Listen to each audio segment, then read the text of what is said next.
জয় যিশু।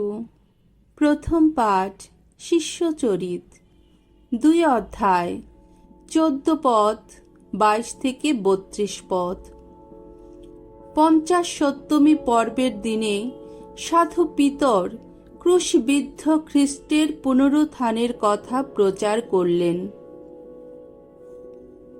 50 পর্বের দিনে পিতর 11 জন প্রেরিতদূতের সঙ্গে উপস্থিত সকলের সামনে দাঁড়িয়ে বলে উঠলেন, শুনো ইসরায়েলের মানুষেরা, আমি যা বলছি শুনে রাখো। নাজারেথে যিশু এমন একজন মানুষ ছিলেন যার পরিচয় ঈশ্বর তোমাদের সামনে তুলে ধরেছিলেন। নানা অলৌকিক কর্মকীর্তি, অপার্থিব ঘটনা আর ঐশ্ব নিদর্শনের প্রমাণ দিয়ে তিনি তো যিশুর মধ্য দিয়ে তোমাদের সামনেই এই সব কিছু করে গেছেন, তা তোমরা নিজেরাই জানো।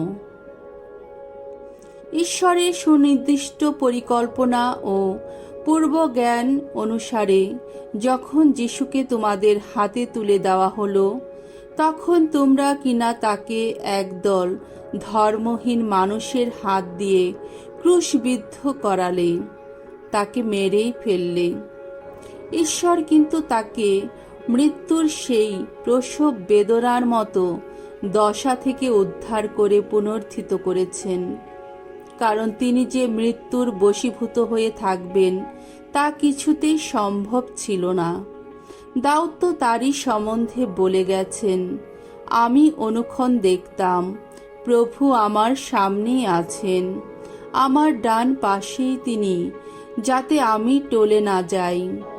তাই মন আমার পুলকিত, কণ্ঠ আমার উল্লসিত। তাই আমার দেহ সর্বদাই বিশ্রাম পাবে আশার আশ্রয়ে। আমি তো জানি আমাকে তুমি অধোলোকে ফেলে যাবে না কখনো। তোমার পুণ্য জনকে ক্ষয় প্রাপ্ত হতে দেবে না তুমি। আমাকে দেখিয়েছ তুমি জীবনের পথ, আনন্দে ভরিয়ে তুলবে আমায় তোমারই সান্নিধ্যে।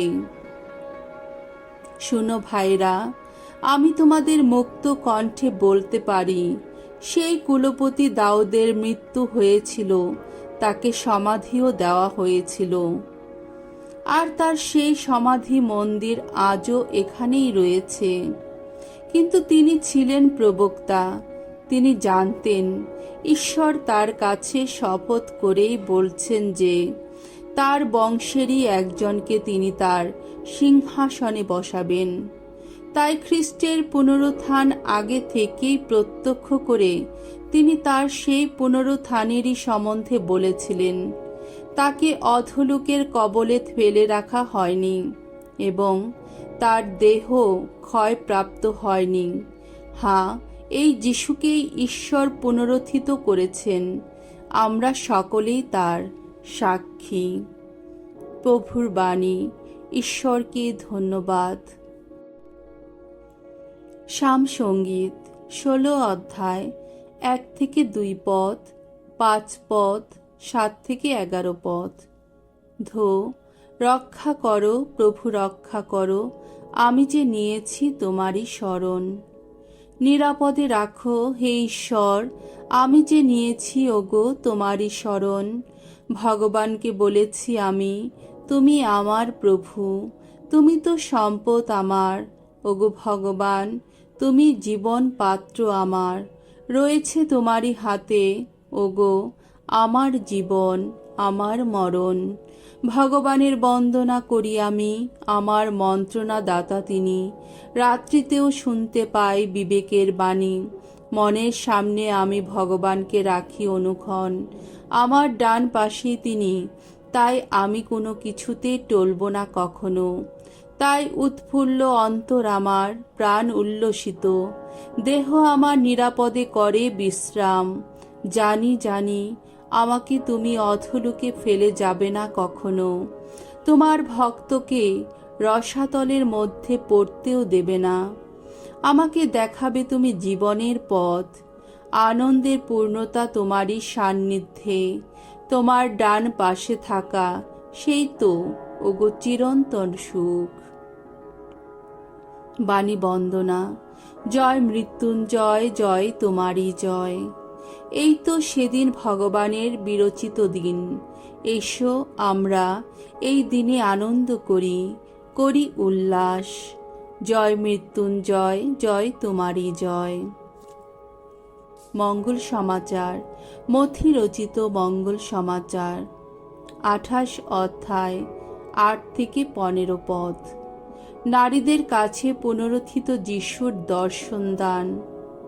রবিবার দিন ভোরের দিকে সমাধিস্থানে প্রভুর এক দূতের দর্শন পাবার পর মাগদালার মারিয়া এবং অন্য মারিয়াও ভয় মেশানো এক গভীর আনন্দ নিয়ে তাড়াতাড়ি সমাধিস্থান ছেড়ে চলে গেলেন।